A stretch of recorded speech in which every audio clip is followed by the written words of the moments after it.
Hey everybody, Cooley here with another one of your emails about high-tech cars and modern driving. This one comes in from Kyle in Gilbert, Arizona, who says, I drive an '08 Chevy Cobalt Sport. There it is right there. My dad, he says, always tells me my car is painted Arrest Me Red. I'm not sure that was the actual Chevy shade, but that is the color of your car. And he says, just because of the color, I'm more likely to get pulled over. Is this really true? I've also heard that it's harder to see brake lights, red tail lights, against a car painted red. This is a chestnut that's been around forever, Kyle. Let's dive into it. The short answer is, yeah, your old man's basically right. Red cars do seem to get ticketed more often, but there's more nuance than that. Take a look at this infographic here that pulls together information from a lot of different agencies and sources, and you'll see that red cars are right there near the top. Notice that white cars are actually at the top, but there's a lot more of them. So you could say red cars not only get a ton of tickets, but they also over-index for their presence in the fleet on the road. That's the key factor. And notice, interestingly, gray comes in number 3 for tickets. Drab, old, boring gray, like just about every car made today. That's a whole other story. But let's dig into red and find out what's going on here and makes it such a ticket magnet, apparently. First of all, red has a different effect on your brain than other colors. It is documented by psychologists and psychiatrists and people who study color, like the Pantone Company, that red elicits more of an emotional response than other colors.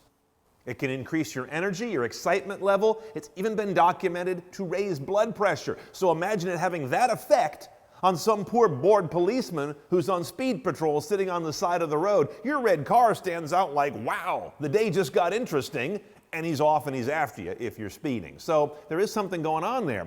Then there's also red and the visual background. Red is a color that stands out in a world of brown and gray trees, gray silvery asphalt, and gray bland cement overpasses. Look at that background and a red car goes bang and pops right out at you. Now, if the world was red, red cars wouldn't stand out. Gray cars would. And notice that graphic artists know this. This is why the CNET red ball logo is a red ball. This is why the Amazon logo, with its boring black type, has a bright orange smile under it. And it's also why the golden arches are yellow and not gray. Graphic designers know if you want to elicit a focus of the eye, you make it one of these colors.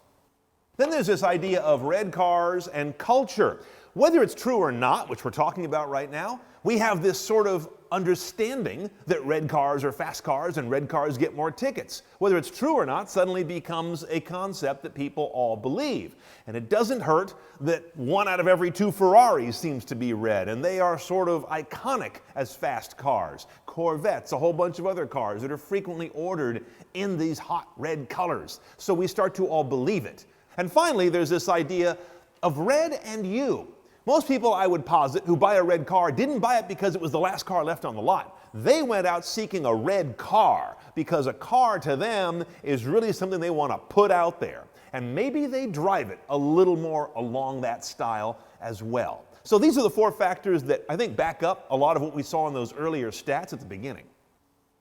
Couple last thoughts. If all these factors are true, why don't they also apply to bright yellow cars, a speed yellow Porsche, a bright orange Audi R8, maybe a lime green car? Well, they probably would, but those are rare. You hardly ever see them, so those cars never bubble up much.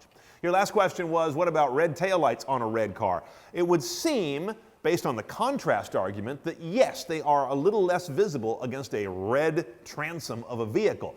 What we really know, though, is that amber signal lights are way more effective, but unfortunately, a long time ago, red became the color for stop and for the backs of things. Thank the railroad industry.